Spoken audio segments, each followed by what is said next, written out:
যার যার নিজের সংসার নিজেই টানবে।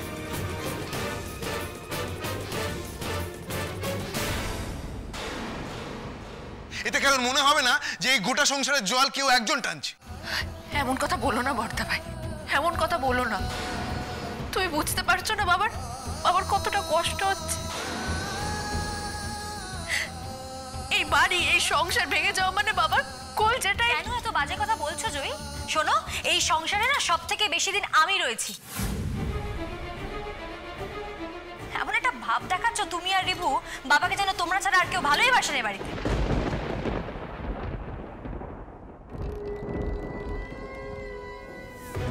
ছোটবাবু আপনি চা চেয়েছিলেন, তাই চা বানিয়ে আনলাম।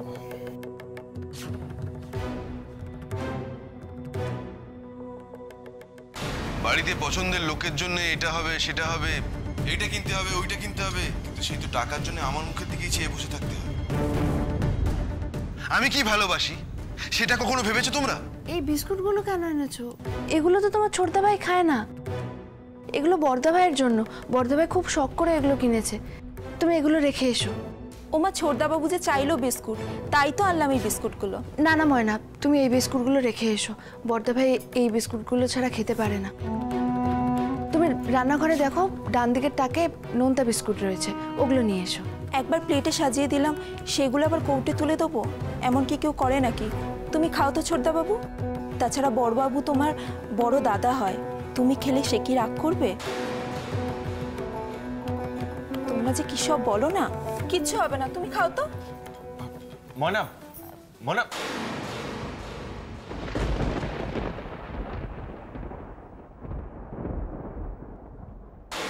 আজ সুকুমারের সঙ্গে দেখা হয়েছে। সুকুমার? সুকুমারের সাথে তোমার দেখা হয়েছে? ওর ব্যবসায় ক্ষতি হয়েছে, অনেক ধার দেনা হয়েছে, তাই ওর খুব ইচ্ছা আমাদের এই বাড়িটাও প্রমোটিং করবে। আপনি আপনার জীবনে আরো কত কি করতে পারতেন, আপনার জীবনটা আরো কত সুখে কত আনন্দে কাটাতে পারতেন। আচ্ছা, আপনি ঠিক কি বলতে চাইছেন বলুন তো?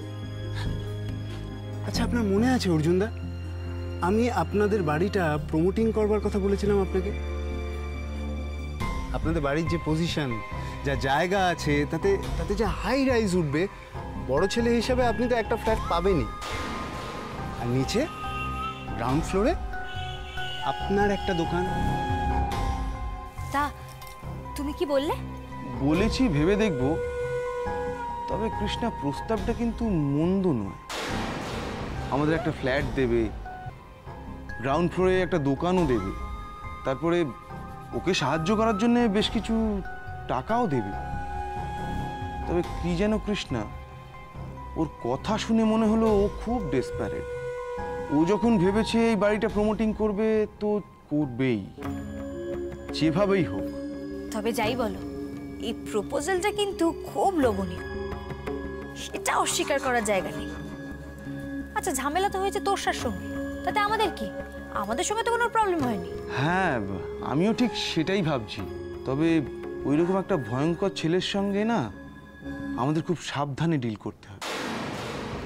মানে আমাদের আখেরটা গুছিয়ে নিয়ে তারপর যা করার করবো। হ্যাঁ, সে আর বলতে। বর্দাবাবু, চা। হ্যাঁ দে।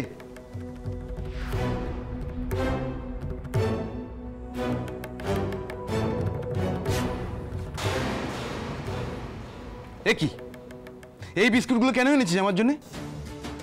জানিস না এগুলো আমি খাই না? কি ব্যাপার, তোমাকে কেউ বলে দেয়নি যে তোমার বর্দাবাবুর জন্য আলাদা বিস্কুট রাখা রয়েছে, সেগুলো আনতে? না মানে? না মানে কি? যাও, এই বিস্কুটগুলো নিয়ে যাও, আর তোমার দাদাবাবুর জন্য কুকিজ রাখা রয়েছে, সেগুলো নিয়ে এসো, যাও। না, ছোটদাবাবু চা চেয়েছিল, ওই বিস্কুটগুলো চায়ের সঙ্গে। মানে ছোটদাবাবুকে। কি? ছোট ঠাকুরপো চায়ের সঙ্গে কুকিজ বিস্কুট চেয়েছে? হ্যাঁ, মানে আমি অনেক বারণ করেছি, আমি বলেছিলাম ওগুলো বর্দাবাবুর বিস্কুট, তবু বললো না, কিচ্ছু হবে না। দেখেছো, ওর বরকে নোনতা বিস্কুট না খাইয়ে কুকিজগুলো খাওয়াচ্ছে। ওর সাহসটা তুমি একবার ভেবে দেখেছো? কি হলো, তুমি দাঁড়িয়ে কি দেখছো? যাও শিগগিরই, জায়গাগুলো নিয়ে যাও। হাঁ করে দাঁড়িয়ে দেখছে আমার, যাও। উফ, এই সংসারটা আর থাকার যোগ্য নেই অর্জুন, বোঝার চেষ্টা করো। চলো এবার আমরা আলাদা হয়ে যাই। এবার আমাদের আলাদা হতেই হবে। এই যে মাস কাবার হতে চল, এবার কি হবে জানো তো? রিবুর তো কাজ নেই, উকিলের জন্য যেটুকু টাকা জমিয়েছিল সব খরচা হয়ে গেছে। অগ্নিরও কোনো কাজ নেই। আরে বাবা ইনিয়ে বিনিয়ে তোমার কাছে এসে হাত পেতে টাকা চাইবে। চাইতে দাও না, তারপরে আমি যা বলার ঠিক বলবো। আমি কি ছেড়ে দেবো ভেবেছো নাকি?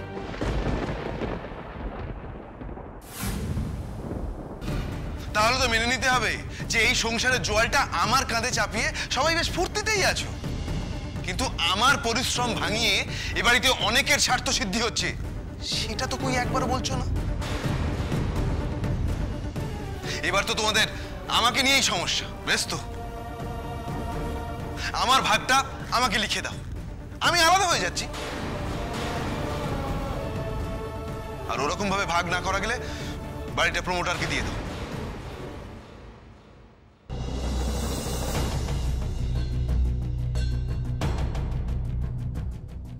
দাদা বলছিলাম এটা ধরো।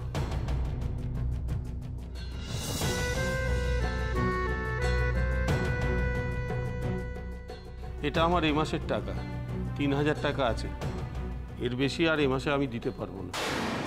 তুই প্রতি মাসে আমাকে হাতে টাকা তুলে দিস, আমি কোনো কিছু জিজ্ঞাসা করি না। এই মাসে হাতে টাকা তুলে দেওয়ার সময় এত কথা বলছিস না। কি জানেন তো দাদা, আজকাল তো এই সংসারে কে কি দিচ্ছে না দিচ্ছে তা নিয়ে ভীষণ চুলচেরা বিচার হয়। তাই আমি ওকে বললাম যে দাদাকে বলে কই দাও, এরপরে আবার যদি এই নিয়ে আবার খোঁটা নিয়ে নিয়ে কথা শুনতে হয় খুব খারাপ লাগবে, ভীষণ ভয় লাগে আজকাল দাদা। আচ্ছা মা, তুমি সব কি কথা বলছো? জেঠুমনি কি সবসময় চুলচেরা বিচার করেন? যাকগে জেঠুমনি, আমিও এই মাসের টাকাটা এনেছি, এনো। আর প্রত্যেক মাসে যা টাকা দিই তার থেকে 4000 টাকা বেশি আছে জেঠুমনি। সে কি রে, কেন? আমি তো জানি এই মাসে তোমার হাতটা খালি, অগ্নি চিকিৎসার জন্য তো অনেকগুলো টাকা খরচ হয়েছে, আর রিভুও তো এই মাসে কোনো টাকা দিতে পারেনি। দেখেছেন দাদা, দেখেছেন ছেলে আমার কত লক্ষ্মী, সংসারে সবার কথা কত ভাবে, হ্যাঁ দেখছেন? কিন্তু ওর এই গুণের কথা আমি তো সবাইকে বলে বলে বেড়াবো না, যেমন আমাদের অর্জুন আর বড় বৌমা করে, আমি তো পারবোই না। থাম না মেজো, বিশ্বাস কর এই কথাগুলো শুনতে না আমার আর ভালো লাগছে না। আমি এখন একটাই কথা ভাবছি, ভগবানকে আমার কপালে সুখ লেখে দি রে। যত অশান্তি আমার কপালে, একটা অশান্তি যেতে না যেতে আরেকটা অশান্তি এসে উপস্থিত হচ্ছে, আর ভালো লাগছে না এই কথাগুলো শুনতে। কাবেরী থামবে,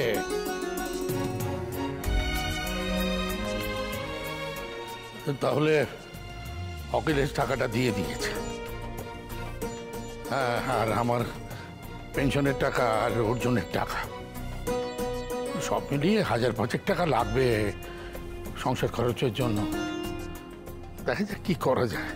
ও আমি অর্জুনের কাছে গিয়ে কখনো বলতে পারবো না এ মাসে 1000-5 টাকা বেশি দে, আমার তার সম্ভব হবে। তুমি বললেও আমি টাকা দিতে পারবো না বাবা।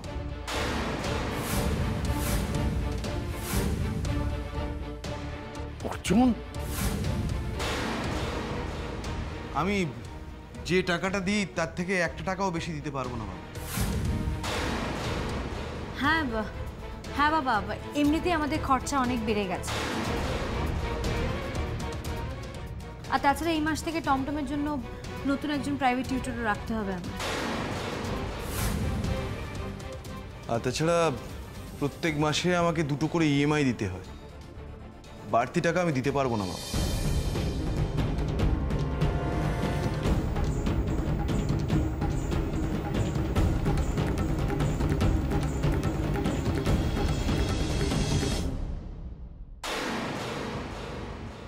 আমি যে টাকাটা দিই তার থেকে 1 টাকাও বেশি দিতে পারবো না বাবা।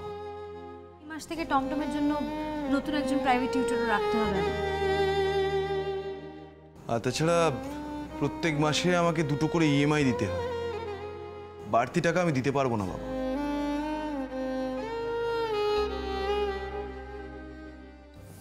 কি তুমি তুমি তো নিচে যাচ্ছিলে, ফিরে এলে যে? জয়, আজ মাসের পয়লা। সংসার খরচের জন্য বাবার হাতে সবাই টাকা তুলে দিচ্ছে, সেটা আমি দাঁড়িয়ে দেখছি, কিন্তু কিচ্ছু করতে পারছি না। আমার নিজেকে এত হেল্পলেস লাগছে না, আমি না বলে বোঝাতে পারছি না। আরে তুমি এত অস্থির হচ্ছ কেন? তোমার তো আজই চাকরির ইন্টারভিউ দিতে যাওয়ার কথা, আর তুমি যদি চাকরি পেয়ে যাও, হ্যাঁ, তাহলে তো কোনো চিন্তাই থাকবে না, তাই না? তুমি এত চিন্তা করো না। না জয়, না, ওরা তো চাকরি শুরু হলে আর মায়না দেবে না। 1 মাস পর আমাকে মায়না দেবে, কিন্তু ততদিন কিভাবে চলবে? ফ্রিজের ইএমআই এর খরচ, সংসারের খরচ, এগুলো কোথা থেকে দেবো আমি, বলো? চোখের সামনে দেখতে পাচ্ছি বাড়িতে টাকা নিয়ে সমানে অশান্তি হয়ে যাচ্ছে। আমি কি করব কিচ্ছু বুঝতে পারছি না। 1000 4 টাকা যদি হাতে থাকতো, বাবাকে অন্তত দেওয়া যেত। কিন্তু কোত্থেকে জোগাড় হবে? সেটাই তো ভাবছি জয়, সেটাই তো ভাবছি। সবকিছুতে একটা সীমা থাকে বাবা। সংসারের জন্য ও আর কত করবে? ও তো একটা মানুষ। আপনারা সবকিছুতে ওকে কেন এত চাপ দেন বলুন তো, এত প্রেশার দেন? এই সংসারের টাকা দেওয়ার চিন্তা তো ওর একেবারে শরীর খারাপ হয়ে যাচ্ছে। দয়া করে ওকে আপনারা একটু রেহাই দিন। চুপ করো বড় বৌমা, কি বলছো কি তুমি? হ্যাঁ, আমরা টাকার জন্য চাপ দিই বলে অর্জুনের দিনের পর দিন শরীরটা খারাপ হয়ে যাচ্ছে? অর্জুন আমাদের সন্তান নয়, ও এবারে ছেলে নয়। আমরা মা বাবা, আমরা চাইবো যে অসুস্থ হয়ে যাক। তাই যদি না চাইবে, তাহলে আমাকে দেখলেই টাকা করে হাত উল্টে ফেলো কেন তোমরা? অর্জুন, তুই সীমার মধ্যে থাক, সীমার বাইরে যাবি না। আমি কাল থেকে লক্ষ্য করছি তুই মুখে যা আসছে তাই বলে যাচ্ছিস। তাছাড়া বড়দা, এইসব কথাগুলো হঠাৎ করে উঠছে কেন? কাল অবধি তো আমরা কখনো ভাবিনি যে এটা তোর, এটা আমার। আজকে তুই এই কথাগুলো কেন বলছিস বলতো? বলেনি, তার কারণ ও এতদিন মুখ বুঝে সবকিছু মেনে নিচ্ছিল। ঘাটটা পেতে দিয়েছিল। কাল অবধি তো আমরা কখনো ভাবিনি যে এটা তোর, এটা আমার। আজকে তুই এই কথাগুলো কেন বলছিস বলতো? বলেনি, তার কারণ ও এতদিন মুখ বুঝে সবকিছু মেনে নিচ্ছিল। ঘাটটা পেতে দিয়েছিল। এই দেখো, শুনলে সবাই আবার ওই এক কথা বলছি। ও ঘাড় পেতেছিল, আর আমরা সেই ঘাড়ের ওপর চেপে বসে খেয়েই চলেছি। হ্যাঁ দাদা, এতদিন তো কেউ এসব কথা আমাদের বলেনি যে আমরা এই সংসারের এতটা বোঝা, বলেনি তো কেউ। আপনাকে বলিনি দাদা? ওই আমার মেয়ে তোষা, অত ছোট মেয়ে, সেও এখন ভাবতে শুরু করেছে যে সেও সংসারের বোঝা। তাই জন্য সে এখন টিউশনে ধরেছে দাদা, যাতে নিজের খরচা নিজে চালাতে পারে। বড় বৌমা, তোমরা কি মনে করো সংসারে তোমাদের অতিরিক্ত কয়েকটা টাকা না পেলে পর রিভু, ছোট বৌমা, সেজ বৌমা অগ্নি সব না খেয়ে থাকবে? আমরা ওদের উপর খেয়াল রাখতে পারবো না, ওদের খাবার জোগাড় করে দিতে পারবো না? বলো। বাবা, আমি একটা কথা বলতে চাই। বাবা, বলছি যে কালকের ঘটনার পরে আপনার ছেলে বলছিল ওর আর কাউন্সিলিং এর কোনো প্রয়োজন নেই, কারণ এখন তো অনেক সুস্থ, তাই ফালতু এতগুলো টাকা নষ্ট করে আর কি লাভ বাবা? শোন, তোদের কথার প্রভাব কিভাবে অগ্নির উপর পড়ছে ভেবে দেখ। আমি বলছি কিন্তু অর্জুন, এখনো কিন্তু ঠিক করে কথা বল, ঠিক মতো ভাব, কি বলছিস কি করছিস সেটা নিয়ে একটু ভাবনা চিন্তা কর, ভেবে চিন্তে কাজ কর, তা না হলে কিন্তু সংসার দুলিশাত হয়ে যাবে। এই সংসার আমার কর্ম করা জিনিস ছিল, এই কি পরিবারের আসল চেহারা? কেন কেন এরকম করছিস তোরা?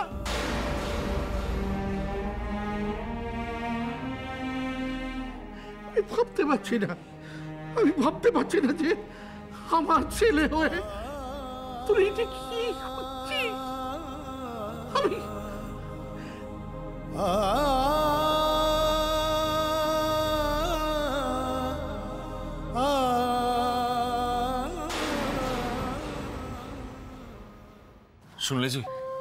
শুনলে জয় নিচে কি সমস্ত কথা হচ্ছে। বড়দা ভাই আবার টাকা পয়সা নিয়ে অশান্তি করছে। আচ্ছা, ও কি বুঝতে পারছে না এগুলো শুনলে বাড়ির সবার মনে কতটা প্রেশার পড়ে? না বোঝার মতো তো মানুষ নয় বড়দা ভাই। জয়, এখন যেভাবেই হোক আমাকে কিছু টাকা অন্তত জোগাড় করতেই হবে। এই সময় বাবার পাশে দাঁড়ানোটা আমার খুব দরকার।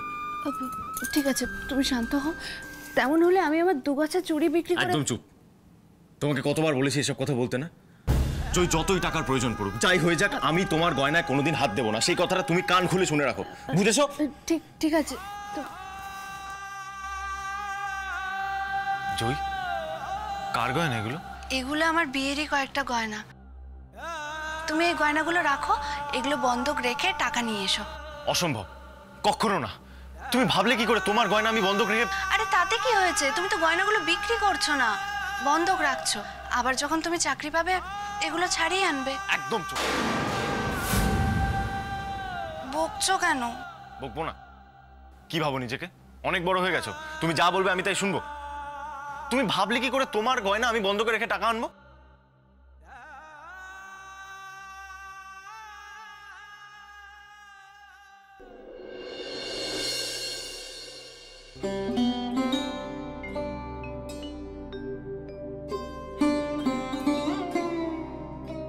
আমি তো অর্জুনকে ফোন করতে গিয়েছিলাম, সত্যিই ভাবলাম তার ভাইয়েরা বোধহয় তার দাদার জন্য অপেক্ষা করছে। তোমার বড়দাভাই এলো কি এলো না তাতে কি তোমাদের কিছু যায় আসে? সবাই তো বেশ দিব্যি খেতে বসে পড়েছো। সংসারে তো বেশি টাকা ঢালাটা ইম্পর্টেন্ট, তাই না? বাড়িতে পছন্দের লোকের জন্য এটা হবে সেটা হবে, এইটা কিনতে হবে ওইটা কিনতে হবে, কিন্তু সেই তো টাকার জন্য আমার মুখের দিকেই চেয়ে বসে থাকতে হবে। যে এই সংসারের জোয়ালটা আমার কাঁধে চাপিয়ে সবাই বেশ ফুর্তিতেই আছো, কাজকর্ম না করেও সব আরামে দিব্যি আছো। কই সেটা স্বীকার করার সৎসাহস আছে তোমাদের? কিন্তু আমার পরিশ্রম ভাঙিয়ে এ বাড়িতে অনেকের স্বার্থ সিদ্ধি হচ্ছে, সেটা তো কই একবার বলছো না। এবার তো তোমাদের আমাকে নিয়েই সমস্যা। বেশ তো, আমার ভাগটা আমাকে লিখে দাও, আমি আলাদা হয়ে যাচ্ছি। আর ওরকম ভাবে ভাগ না করা গেলে বাড়িটা প্রমোটারকে দিয়ে দাও। এই বাড়িটা যদি প্রমোটিং এ দেওয়া হয় তাহলে তাহলে প্রত্যেকে নিজস্ব ভাগ অনুযায়ী একটা করে ফ্ল্যাট পাবে। তখন যে নিজের মতো করে সংসার করবে, কোনো ঝামেলাই থাকবে না, রোজ রোজ এই নাটকও হবে না, কোনো অশান্তিও হবে না। ব্যাস। হ্যাঁ, যার যার নিজের সংসার নিজেই টানবে। সবকিছুতে একটা সীমা থাকে বাবা। সংসারের জন্য ও আর কত করবে? ও তো একটা মানুষ। আপনারা সবকিছুতে ওকে কেন এত চাপ দেন বলুন তো? এই সংসারের টাকা দেওয়ার চিন্তা তো ওর একেবারে শরীর খারাপ হয়ে যাচ্ছে। আমরা মা বাবা, আমরা চাইবো যে অসুস্থ হয়ে যাক। তাই যদি না চাইবে তাহলে আমাকে দেখলেই টাকা টাকা করে হাত উল্টে ফেলো কেন তোমরা?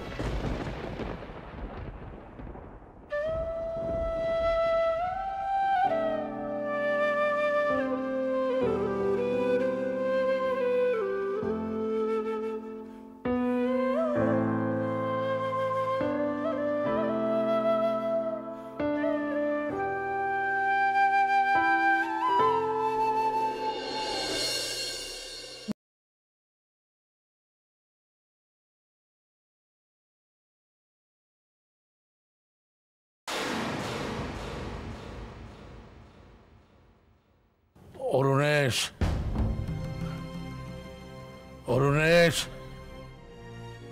বাইরে আয়।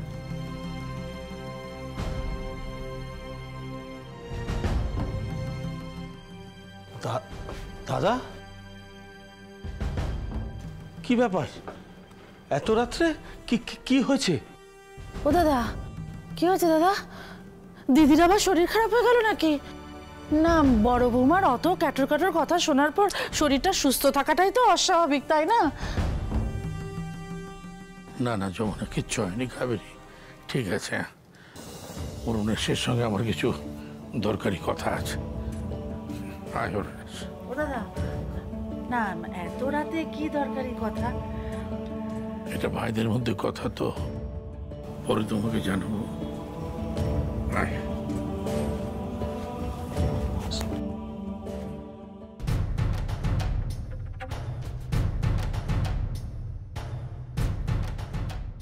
বাবা, এত রাতে কি এমন জরুরি কথা?